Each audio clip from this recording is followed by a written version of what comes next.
So, as an adult, have you ever felt that you didn't fit in?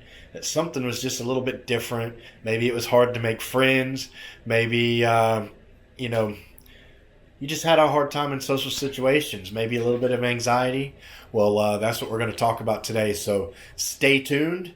Ring the bell, subscribe, all that kind of goody stuff. Awesome. And we'll see you there.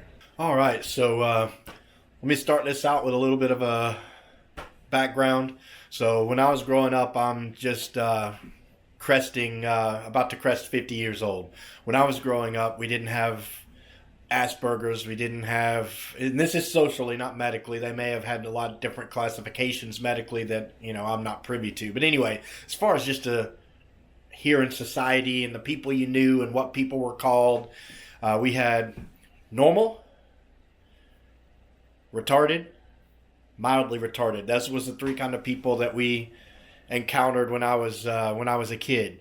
So if you were, really unable to be a part of society, then you would probably be labeled as retarded. People that couldn't talk, that couldn't function on their own, often referred to as retarded.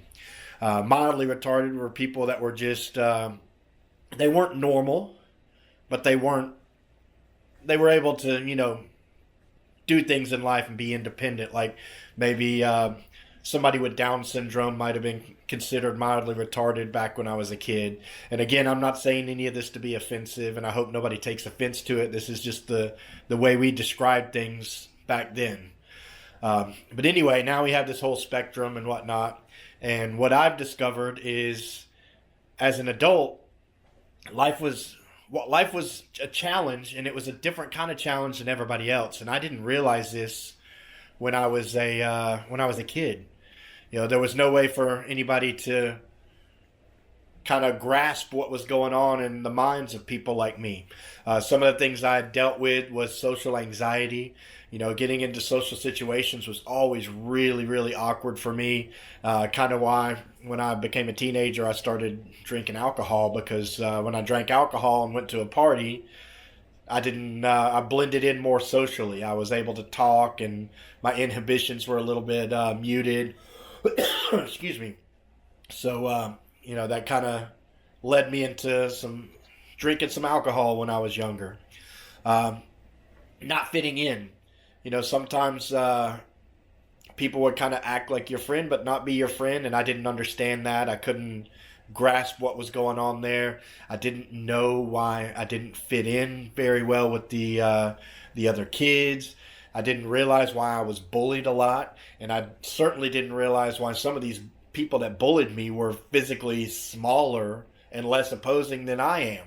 So that was mind bending there, getting picked on and threatened to get beat up by somebody that's smaller than you, that in your mind that you could obliterate that person, but for whatever reason, when they come up and start picking you, you start second guessing yourself, and you just kind of allow those things to happen.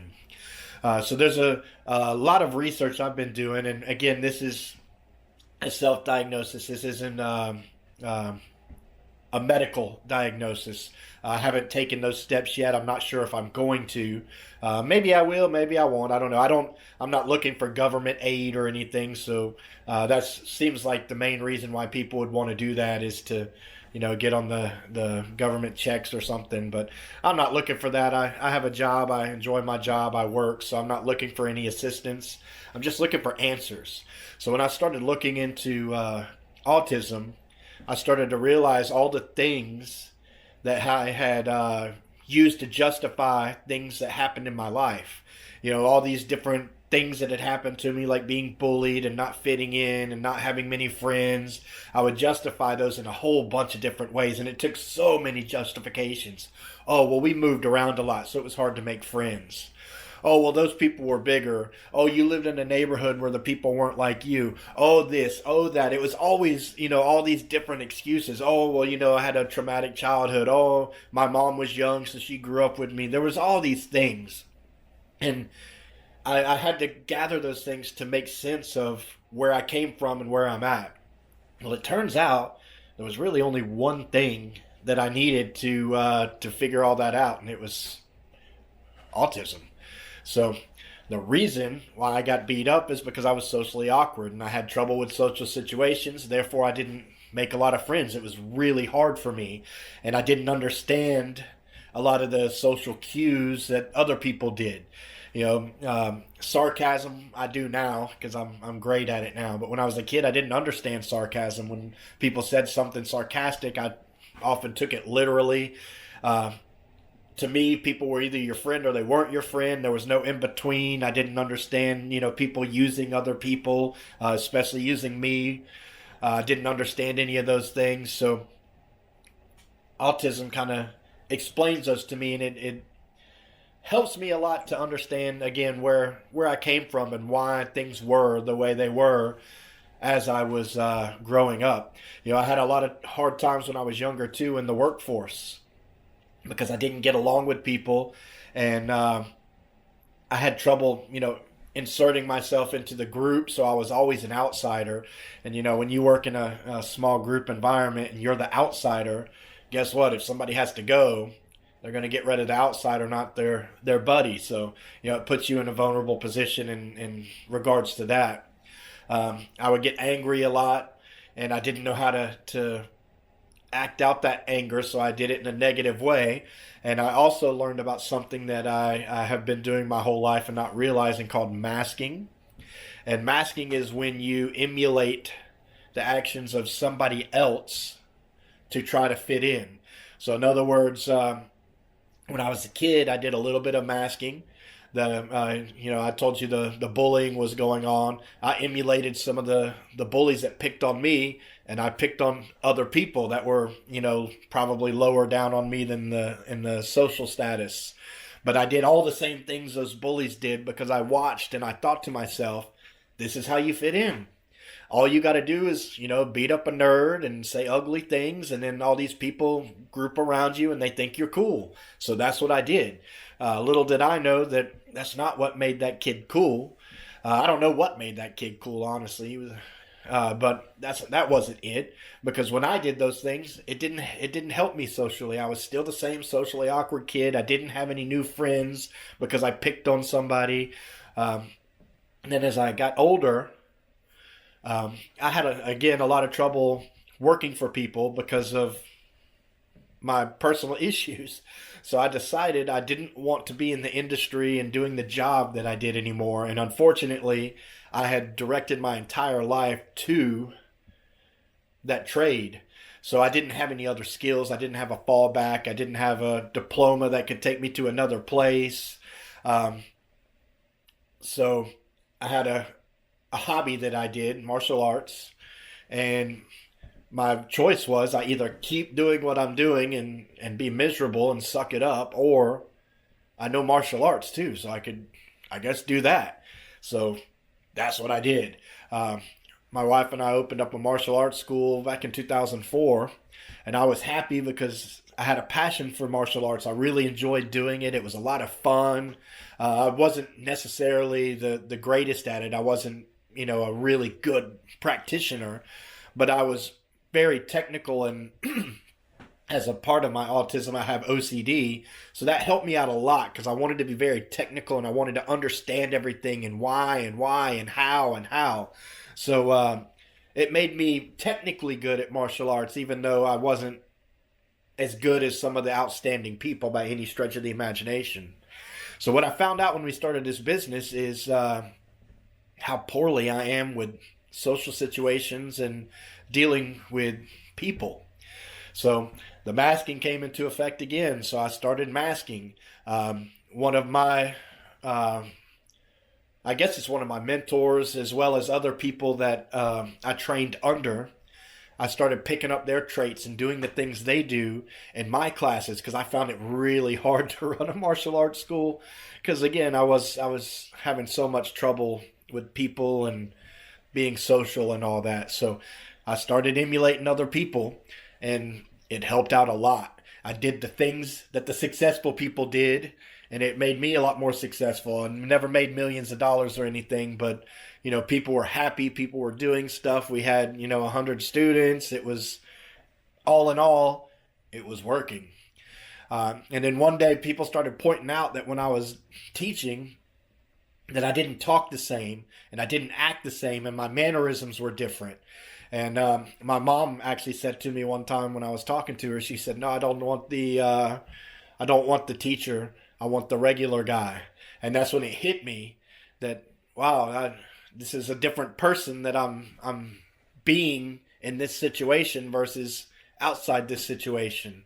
So, and it's masking. So I decided from there I didn't want to do that anymore. Now that I was evident, aware of what I was doing, I didn't want to do that. I wanted to be me more. But the problem is, me didn't draw people in. Me repelled people and made it harder for me to be social and harder for me to run a business. So basically, I decided that that was okay. If, I wasn't good enough to keep it going, we were either gonna sink or swim, but I was gonna do it as me and not the mask of somebody else. So that's what we've been doing for a while now. It's we're not near as big as we were. We're not doing as much as we were, but it gives me a little bit of inner peace to be more myself. Other things I noticed being a business owner is, when I had one of our facilities built, I had two doors in my office. And the reason I had two doors in my office is so no matter where something was going on, I could kind of sneak out unnoticed. And I do that all the time. Like when I'm in a social situation and it's time for me to go, or I decide that I need to go, or I'm uncomfortable or whatever, I don't go and tell everybody, "Oh, hey, I'm leaving. I'll see you later. Bye." I just leave. I just disappear. A lot of times people don't even know I'm gone until I've been gone for quite some time. And they're like, "Oh, where's he at?" I don't know. And it's another one of those things. It's very hard for me to engage a conversation, and it's very hard for me to subtract myself from a conversation. Dating was a difficult one too. Again, didn't know any of this at the time, but as having these problems, I don't do small talk. I don't understand it. It doesn't make sense to me. It always comes off as forced and awkward. And when I try to small talk, it kind of puts people off. And I'm perfectly happy with and capable of somebody I know having a conversation about something that I know about. I can have a conversation about martial arts. I can have a conversation about YouTube, about any of the hobbies that I do, RC cars, drones, working on cars, any of those things. Excuse me. I can have a conversation about with no problems at all. But if I don't have that jumping off point and I have to start from nothing, that's incredibly difficult. Incredibly difficult. So I try to avoid it because, again, it usually doesn't bode well. So anyway, this is my video on being an autistic adult and not knowing for the majority of my life and finding out here at almost 50 years old. So if this is something you've been dealing with, then you may be autistic as well. Because again, in my generation, we didn't talk about that stuff when we were younger. It wasn't something that was on the probability chart. So if that's you, you got a couple of different things. You can go to a doctor and get a diagnosis. It's kind of expensive. Without insurance, at least where I'm at, it costs about $2,000 to get the testing done to see, if you are autistic. And I don't know what you get. I don't know what the prize is if you get the diagnosis. I know it opens some doors to, help, government help. Probably opens some doors to other people that have the same issues as you, I would imagine. But I don't know because, again, I haven't gone that route yet, and I'm not sure if I'm going to. But you can do that. There's tests, and they can tell you now. Definitely. Another route is there's a test that you can take that's on the internet. It's called the RRAD or something like that. I can't remember exactly, but if you search it, you'll find it. And it's just a series of about 100 questions you can answer.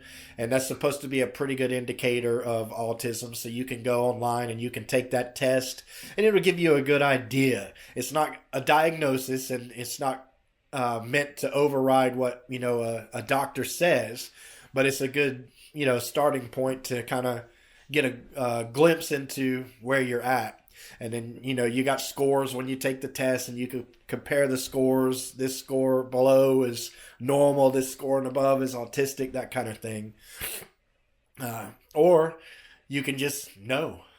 That's a thing too. That might be where I'm at. Just, knowing and having the answer to so many questions that you never knew that you even had. So knowing is not bad. Self-diagnosis is not bad. Diagnosis is not bad. It just all depends on what you're wanting to do. For me, like I said, I don't want to get a government check. I'm not looking for handouts or assistance or anything like that. I'm not looking for counseling.